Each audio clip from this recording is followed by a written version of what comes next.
Selamat petang, salam sejahtera. Isu yang paling hangat petang ini ialah apabila Najib Tun Razak dikatakan boleh hadir ke Parlimen jika penjara benarkan. Wow, ini betul-betul menarik perhatian semua orang yang memerhati politik di Malaysia ini. Bagaimana seorang banduan boleh masuk ke dalam Parlimen? Bayangkan Parlimen yang penuh dengan kemuliaan itu, yang amat dipandang tinggi oleh rakyat Malaysia. Bayangkan kalau tiba-tiba seorang banduan masuk ke dalam Parlimen. Yang aku terfikir, ketika Najib masuk dalam Parlimen, kalaulah Najib benar-benar masuk dalam Parlimen seperti yang telah disahkan oleh Speaker Dewan Rakyat ini, Najib pakai baju apa? Najib akan pakai pakaian apa? Takkan dia akan pakai pakaian coat pula? Takkan dia pakai blazer pula? Dan adakah Najib akan digari tangannya? Kerana ikut kebiasaan seorang banduan sekiranya berada di luar penjara, wajib memakai pakaian banduan dan wajib memakai gari, dipakaikan gari. Ini untuk bertujuan untuk membezakan banduan dengan orang biasa. Selain daripada itu, ia juga bertujuan untuk keselamatan banduan tersebut daripada melarikan diri. Ada banyak reaksi daripada penduduk Malaysia, daripada netizen berkaitan isu ini. Bagaimana dengan reaksi anda?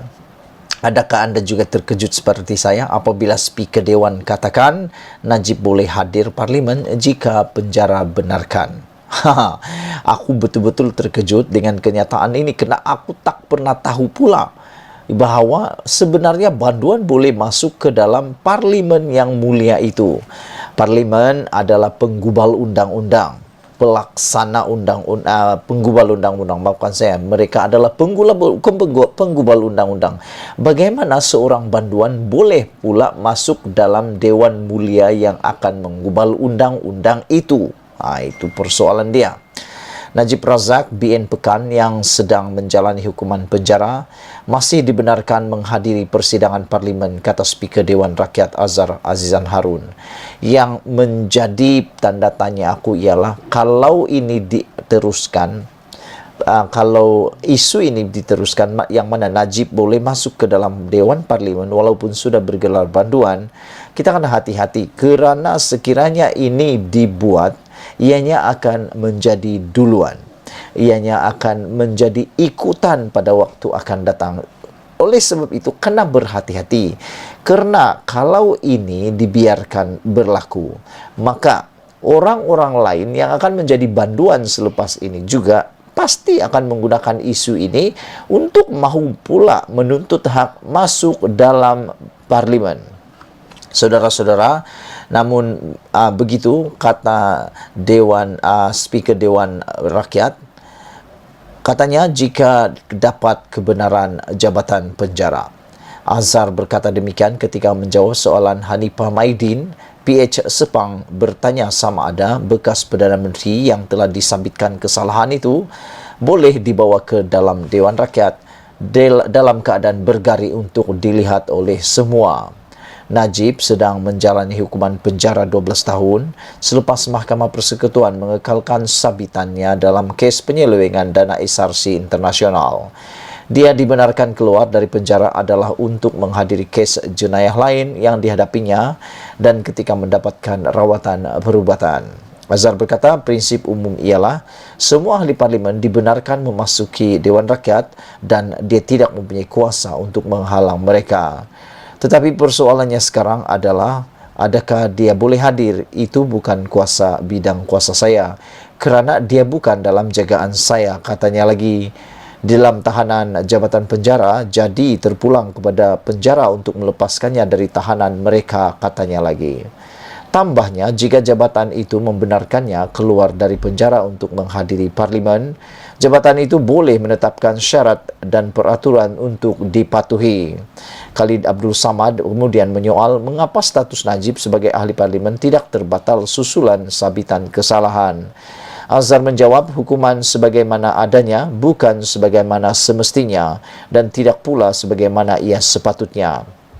Perkara 48 Perlembagaan Persekutuan menetapkan seseorang itu boleh hilang kelayakan sebagai ahli parlimen jika disabitkan kesalahan dan dihukum penjara lebih setahun dan denda lebih RM2,000. Walau bagaimanapun, jika petisyen untuk pengampunan difailkan dalam tempoh 14 hari dari sabitan dan hukuman atau selepas pelupusan mana-mana rayuan atau prosiding mahkamah berhubung sabitan dan hukuman, kehilangan kelayakan itu hanya berkuat kuasa apabila petisyen itu dilupuskan di bawah perkara 48 dalam kurungan 4 kurungan C. Najib telah memfailkan pengampunan diraja dalam tempoh 14 hari selepas sabitannya. Khalid berkata usul perlu difailkan untuk meminda undang-undang seperti yang sepatutnya. Azhar berkata ahli parlimen itu bebas berbuat demikian. Inilah dia perkara yang paling mengejutkan Malaysia apabila seorang banduan yang sah sudah jadi banduan boleh masuk dalam Dewan Parlimen, yang penting boleh dapat kebenaran pula daripada jabatan penjara. Sebelum kita berpisah, jangan lupa tinggalkan komen anda, tekan butang subscribe. Pada pendapat anda, bagaimana isu ini? Malaysia kita punya, kita jaga sama-sama cintai Malaysiaku. Bye-bye. Beberapa jam selepas Zahid selaku Presiden UMNO mengambil keputusan untuk memecat beberapa ahli besar dalam UMNO, akhirnya Zahid Hamidi mengatakan sebabnya memecat mereka. Zahid kata keputusan memecat ahli atau gantung ahli supaya UMNO harmoni. Wow, ini satu pengakuan pendedahan yang luar biasa. Ramai orang yang mengambil peduli, yang mula mengulas tentang pemecatan beberapa orang ahli UMNO dan juga penggantungan beberapa orang ahli UMNO selain daripada menimbulkan perkara yang paling mengejutkan Malaysia. Datuk Seri Ahmad Zahid Hamidi menegaskan keputusan memecat dan menggantung ahli UMNO yang dibuat baru-baru ini adalah keputusan bersama dan bukan keputusan peribadinya.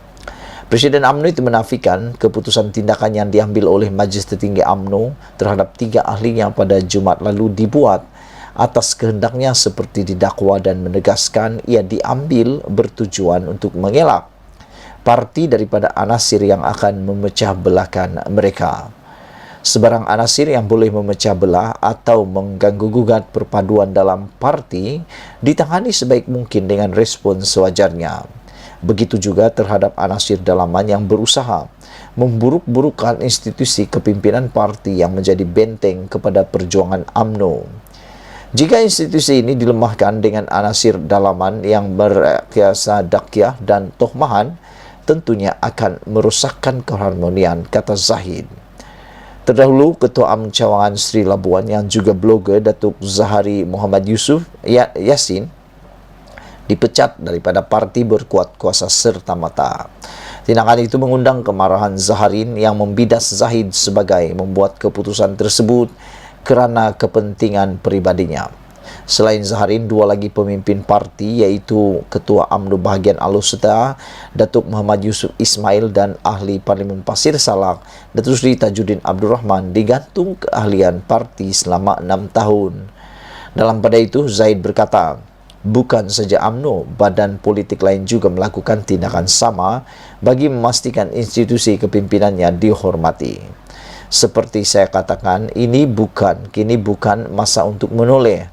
UMNO telah mengambil tindakan dan keputusan bersama demi kepentingan parti. Apa yang telah berlaku sesuatu penegasan oleh parti bahawa UMNO tidak pernah tentang individu. UMNO adalah mengenai rakyat dan negara, kata Zahid Hamidi. UMNO sebuah perjuangan agama, bangsa dan tanah air. Kesilapan lalu tidak boleh berulang. Gunting dalam lipatan perlu dikenang, katanya. Tambah beliau, gerak kerja pilihan raya 15 menjadi fokus utama dan sehingga tiba tarik penting itu, UMNO akan terus marah demi rakyat Malaysia. Wow. Itulah dia komen Zahid Hamidi berkaitan dengan isu pemecatan dan penggantungan ahli UMNO. Zahid telah mengaku itu adalah untuk keharmonian UMNO, katanya, selepas Datuk Zaharin mengatakan pemecatan itu dilakukan kerana kepentingan peribadi Zahid Hamidi dan ianya dibuat berdasarkan kepentingan dan keinginan Zahid Hamidi. Sebelum kita berpisah, jangan lupa tinggalkan komen Anda, tekan butang subscribe. Malaysia kita punya, kita jaga sama-sama cintai Malaysiaku. Bye-bye.